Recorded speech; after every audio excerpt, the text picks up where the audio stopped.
Dans cette vidéo, nous allons voir comment installer Metasploitable.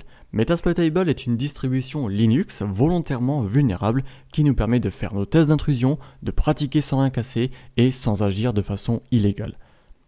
La distribution est vraiment faite pour cela. Il ne faut bien entendu pas la placer sur une machine joignable publiquement, mais il faut la placer dans un réseau local privé afin de pouvoir tester les méthodes et les outils que l'on citera tout au long de ce cours. On va voir comment faire pour l'installer dans cette vidéo. On commence par se rendre sur le dépôt officiel sur le site sourceforge.net. Il faut savoir qu'il existe une version plus récente de Metasploitable, mais la version 2 que l'on va installer est plus facile d'installation et d'utilisation. On va donc installer celle-ci et commencer par la télécharger. On clique sur le bouton vert et on laisse le téléchargement se terminer. Une fois Metasploitable téléchargé, vous aurez les fichiers suivants dans un dossier zip. Je vous propose de créer un dossier et de tous les placer dans ce dossier et de vous rendre dans VirtualBox. Une fois dans VirtualBox, on va cliquer sur le bouton Nouvelle, comme on l'avait fait avec la machine Kali Linux. On va ensuite lui donner un nom, par exemple Metasploitable. On clique sur Linux et la version, c'est la version 32 bits qui est ici. On clique sur Suivant. Pour la RAM, vous pouvez laisser par défaut, pareil pour le disque. Et ici, vous choisissez Utiliser un fichier de disque dur virtuel existant. Et vous cherchez. Alors par défaut, vous aurez un dossier VirtualBox VM. Donc on télécharge Metasploitable via le lien officiel.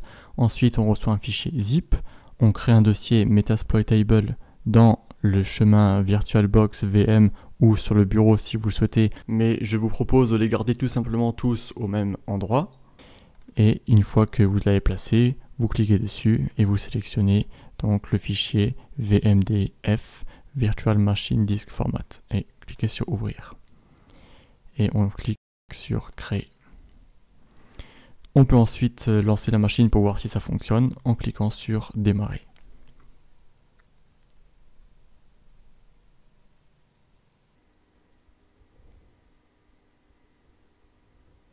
Donc la machine semble se lancer correctement.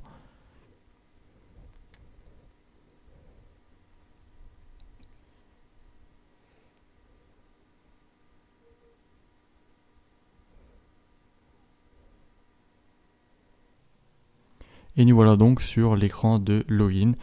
Comme c'est indiqué par défaut, le mot de passe et le nom d'utilisateur sont MSF admin. Et le clavier est en QWERTY.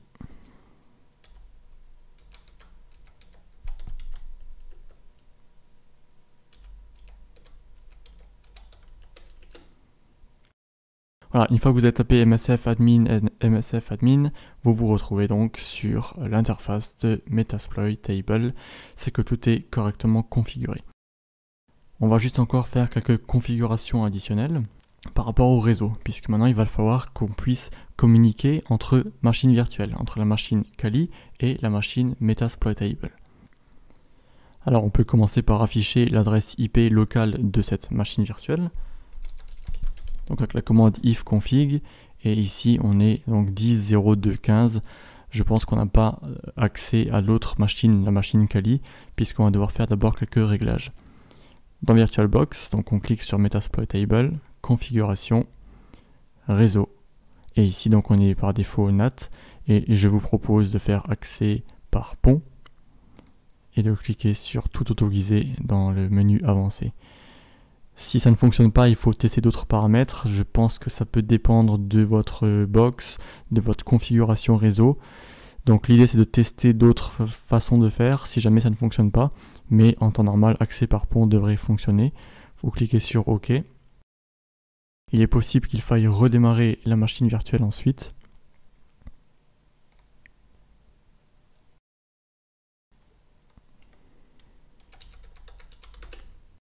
Et donc en attendant dans Kali,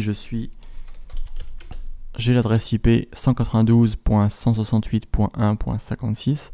Donc l'idée ça va être de pouvoir pinguer l'autre machine. Alors j'ai pas essayé, mais j'aurais dû essayer de pinguer directement Metasploitable sans avoir à changer le moyen de connexion au réseau. Alors ici, on va voir du coup si on peut pinguer de l'une à l'autre.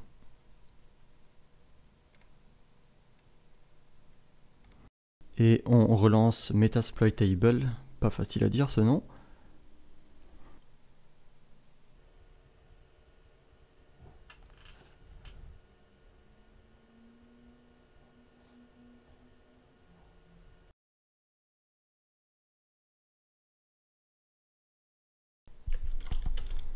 Donc if config, voilà, donc on a maintenant 192.168.1.12. Alors dans Kali on avait la 1.56. Donc on va essayer, donc j'ai deux machines virtuelles l'une au-dessus de l'autre. Ping 168.1.15 si je me trompe pas. Donc 1.56. Voilà, très bien. Donc on arrive à pinguer depuis Metasploit Table vers Kali. On va essayer de faire l'inverse, donc c'est la 1.12.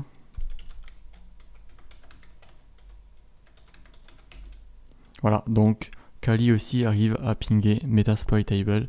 Si vous en êtes là, c'est parfait, c'est que chaque machine peut voir l'autre sur le réseau et qu'on va donc pouvoir attaquer la machine vulnérable avec Kali.